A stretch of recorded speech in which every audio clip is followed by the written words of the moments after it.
अस्सलाम वालेकुम। मैं रांझे खान यूनिवर्सिटी ऑफ कैलिफोर्निया से। जैसे मैंने आपको पहली वीडियो में बताया था कि मैं जो है ना ग्रीन कार्ड एप्लीकेशन प्रोसेस के बारे में बताऊंगा। आज मैंने एक डिटेल मटेरियल कलेक्ट किया हुआ है जो आप लोगों के साथ मैं शेयर करने जा रहा हूँ। उसमें जो है इस वीडियोस को आप बहुत पसंद भी करेंगे और इससे आप बहुत ज़्यादा फायदा भी हासिल करेंगे।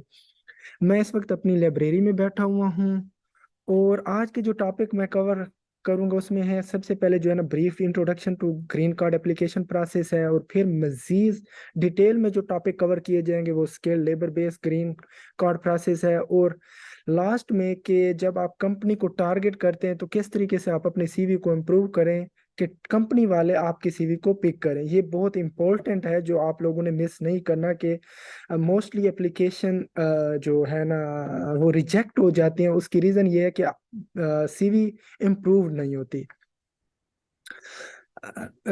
जो मोस्ट इम्पोर्टेंट थिंग्स ये है कि आप लोगों को यूएस के सिस्टम का पता होना चाहिए। यूएस के जो फंडामेंटल इमिग्रेशन सिस्टम है ना वो इन चीज़ों के ऊपर बेस करता है कि किस तरीके से आप परमानेंट रेजिडेंस ले सकते हैं। सबसे पहले है, अगर आप एम्प्लॉय हैं यूएस में, वो आगे डिफरेंट टाइप्स की एम्प्लॉयमेंट है जिसके बारे में मैं आपको बताऊंगा। अगर आपके पास टेक्निकल स्किल्स हैं फिर भी आपको परमानेंट रेजिडेंस मिल सकती है। स्किल लेबर है जिसमें आपके पास आउटस्टैंडिंग एबिलिटीज हों, एक्स्ट्राऑर्डिनरी अचीवमेंट्स हों, रिसर्चर्स, प्रोफेसर और national interest waiver PhD degree holders के लिए, जो इसमें एक व्लॉग्स बनाऊंगा फॉर पीएचडी डिग्री होल्डर्स के लिए, और रिलीजियस स्कॉलर, या अगर आप एसाइलम के तौर पर आ रहे हैं तो उस बेस पर आपको जो है ना यूएस जो है ना परमानेंट रेजिडेंस देता है। अ, ने, अ, अ, अब जो समरी है, टॉप लाइन समरी जो है ना वो ये है कि जो यूएस का सिस्टम है ना उसके लॉज मोस्टली अनचेंज रहते हैं, कोई मेजर चेंज नहीं आती। और इसके अलावा जो एडमिनिस्ट्रेटिव एटीट्यूड्स है वो भी डिपेंड करता है कि वो आपके केस को कैसे एग्जामिन कर रहा है, कैसे देख रहा है। जो गुड कम्युनिटीज हैं उनके लिए आउटलुक हमेशा अच्छा रहता है। फॉर एग्जांपल, गुड कम्युनिटी से मुराद यहाँ पर है कि आपकी जो कंपनी है जो आपको स्पॉन्सर कर रही है उसकी रेपुटेशन कितनी है। अगर उसकी रेपुटेशन अच्छी है तो जो United state citizen and immigration service department है वो गुड कम्युनिटी और गुड कंपनीज को ऑलवेज जो है ना प्रेफरेंस देता है। अब जो बेसिक कंसेप्ट है इमिग्रेशन का वो ये है कि यूनाइटेड स्टेट एक सॉवरेन नेशन है और इसके पास इख्तियार है कि ये जो है ना किसी की मौजूदगी को कंट्रोल भी करते हैं, रिस्ट्रिक्ट भी करते हैं, लेकिन उसके पीछे एक वैलिड रीज़न होती है। वो जो है ना बाद में किसी व्लॉग्स में मैं बताऊंगा कि कौन सा पर्सन को जो है ना रिस्ट्रिक्ट या कंट्रोल किया जा सकता है।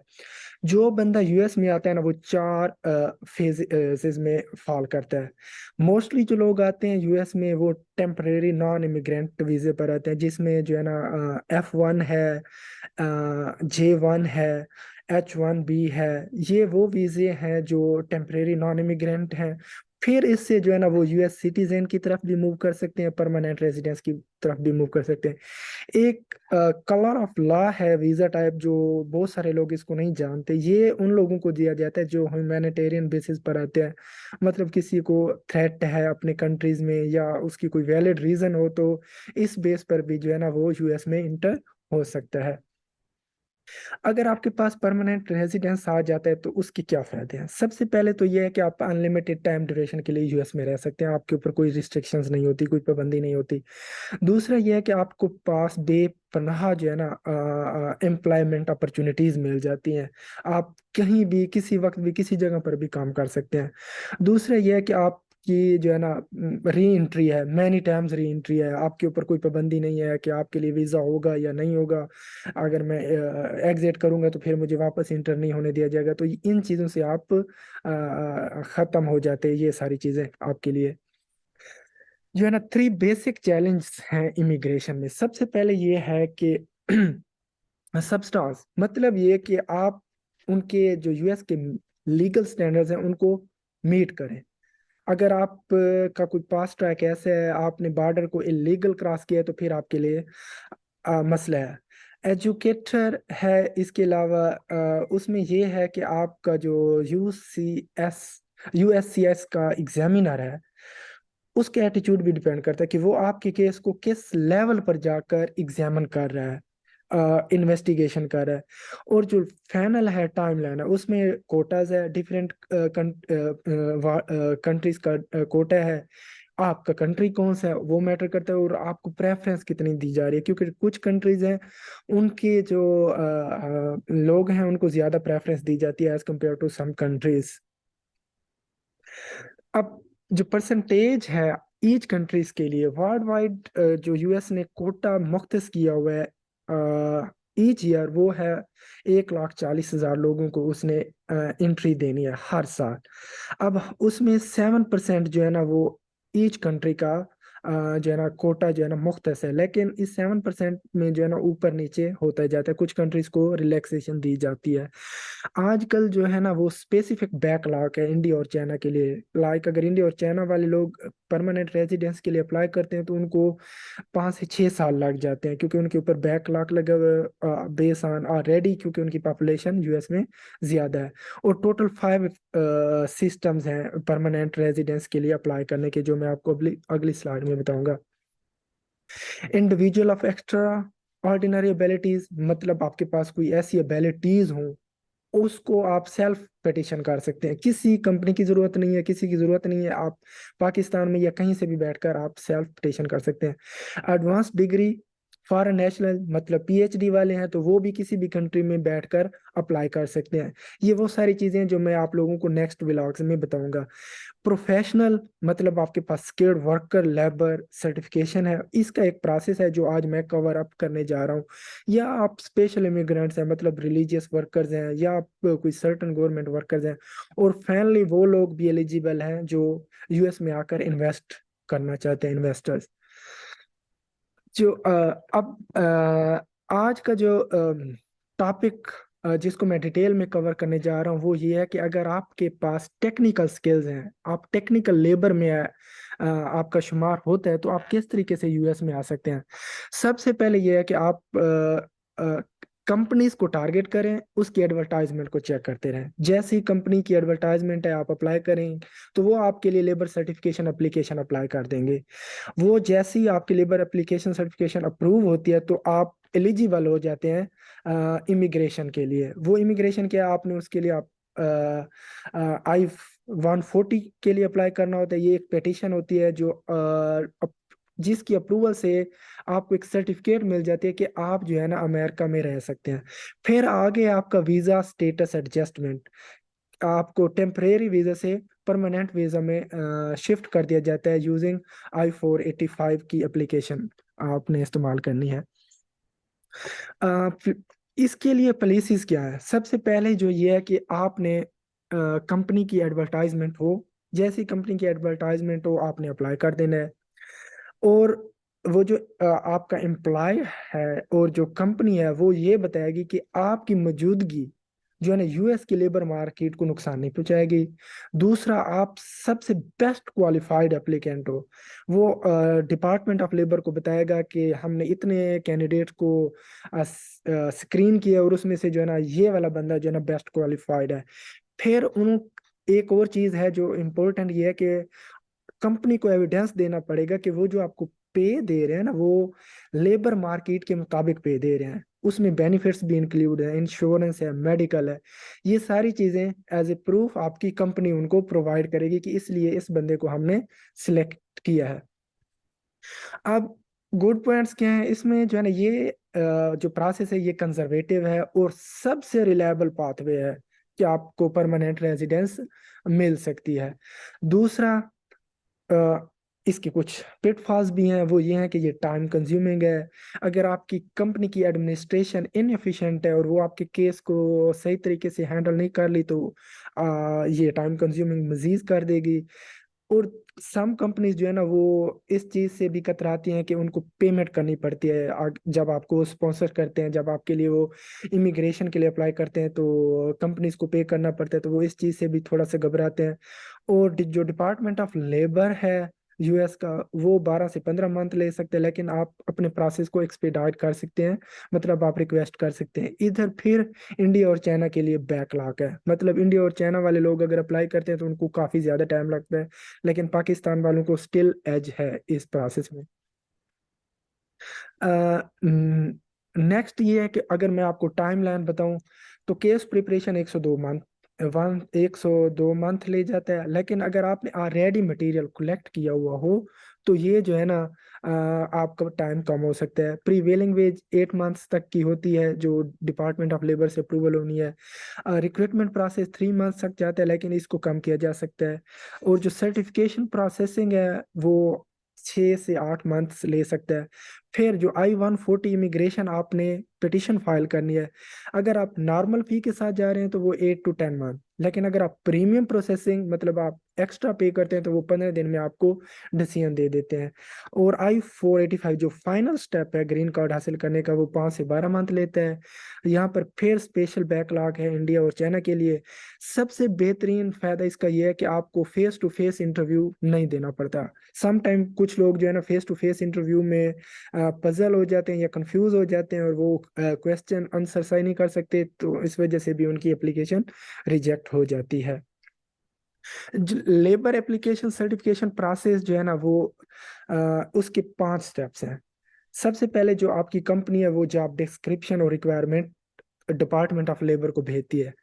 फिर जो है ना दूसरे स्टेप में वो प्रीवेलिंग वेज, मतलब आपको सही पेमेंट दी जा रही है, सारे बेनिफिट्स इंक्लूड होते हैं, वो डिपार्टमेंट ऑफ लेबर से अप्रूवल आती है। थर्ड में जो है ना वो बताते हैं कि हमने इतने लोगों को इंटरव्यू लिया, उसमें से ये वाला बंदा जो था ना बेस्ट क्वालिफाइड था, उसको सेलेक्ट किया। फाइनल फेज में ये होता है कि लेबर सर्टिफिकेशन फाइल हो जाती है, वो आपको मिल जाती है और आप जो है ना एलिजिबल हो जाते हैं उस कंपनी में काम करने के लिए। और लास्ट स्टेप ये है कि जो डिपार्टमेंट ऑफ लेबर है वो डिसीजन करती है कि लेबर सर्टिफिकेशन जो है ना वो किस बेस पर आपको देनी है। अब मैंने कुछ कंपनीज टारगेट की हैं जो अपने एम्प्लॉयज को स्पॉन्सर करती हैं। उसमें सबसे जो है ना प्राइवेट ऑर्गेनाइजेशन में अगर आप कैसर परमानेंटरी या कैलिफोर्निया में बहुत अच्छी हॉस्पिटल है, इसके बहुत ज़्यादा सब यूनिट्स हैं, ये स्पॉन्सर करती है। गूगल है, फेसबुक है, ये वो कंपनीज हैं प्राइवेट जो अपने एम्प्लॉयज को स्पॉन्सर करती हैं। पब्लिक यूनिवर्सिटी में जितनी भी यूनिवर्सिटी ऑफ कैलिफोर्निया है, मतलब सैन फ्रांसिस्को है, सैन डियागो है, डेविस है, सांता क्रूज है, ये स्पॉन्सर करती हैं। तुलेन यूनिवर्सिटी करती है, स्टैनफोर्ड यूनिवर्सिटी करती है, मैसाचुसेट्स करता है, कैलिफोर्निया इंस्टीट्यूट ऑफ टेक्नोलॉजी, और बहुत सारी यूनिवर्सिटीज हैं जो आप इस वेबसाइट्स पर जाकर देख सकते हैं, वो अपने जो है ना एम्प्लॉयज को स्पॉन्सर करती हैं। अ, अब जो इम्पोर्टेंट चीज मैं आप लोगों को बताने जा रहा हूँ कि आप लोगों की किस तरीके से जो है ना आप लोगों ने कंपनी को टारगेट किया है और किस तरीके से आप कंपनी से पिक किए जा सकते हैं। ये मैंने आज ही जॉब देखी है गूगल पर अनाउंस हुई है। गूगल ने ये जॉब अनाउंस की है सॉफ्टवेयर इंजीनियर की। इसका ऑफिस न्यूयॉर्क में भी आप काम कर सकते हैं, पोर्टलैंड में भी काम कर सकते हैं जो ओरेगन स्टेट में है, और इवन आप पाकिस्तान में भी बैठकर काम कर सकते हैं, रिमोट एलिजिबल भी है। सोर्स इसका वेबसाइट यहाँ पर है। अब इसकी मिनिमम क्वालिफिकेशन क्या है? आपके पास बैचलर डिग्री होनी चाहिए, 2 ईयर एक्सपीरियंस होना चाहिए सॉफ्टवेयर डेवलपमेंट में, 2 ईयर एक्सपीरियंस आपका डाटा स्ट्रक्चर, ये उनकी मिनिमम रिक्वायरमेंट है। अब होता है क्या है, जैसे ही कोई सीवी जाती है ना, वो आर्टिफिशियल इंटेलिजेंस से के प्रोसेस से गुजर कर जाती है। आर्टिफिशियल इंटेलिजेंस एक सिस्टम है जो इन्होंने उसके अंदर कीवर्ड्स ऐड किए होते हैं कि अगर एक बंदा अप्लाई कर रहा है इस जॉब के लिए, उसकी सीवी में ये वाले कीवर्ड्स हैं, तो वो सीवी को वो शॉर्ट लिस्ट करता है। अगर वो वाले कीवर्ड्स नहीं हैं तो वो सीवी रिजेक्ट वापस चली जाती है। ये चीज इंपॉर्टेंट है कि आपने अपनी एक सॉफ्ट कॉपी में सीवी रखनी है, और जब आप जॉब के लिए अप्लाई करें तो आपने अपनी सीवी को उस जॉब के मुताबिक मॉडिफाई करना है, उसमें वो वाली चीजें ऐड करनी है जो वो डिमांड कर रहे हैं। अगर आपकी सीवी में वो वाली चीजें ही नहीं होंगी तो आपकी सीवी रिजेक्ट होती जाएगी और आप शॉर्ट लिस्ट ही नहीं हो सकते। और मोस्टली जो सीवीज रिजेक्शन होती है वो इसी वजह से होती है कि सीवी में वो मवाद ही नहीं है जो आर्टिफिशियल इंटेलिजेंस को फीड किया गया।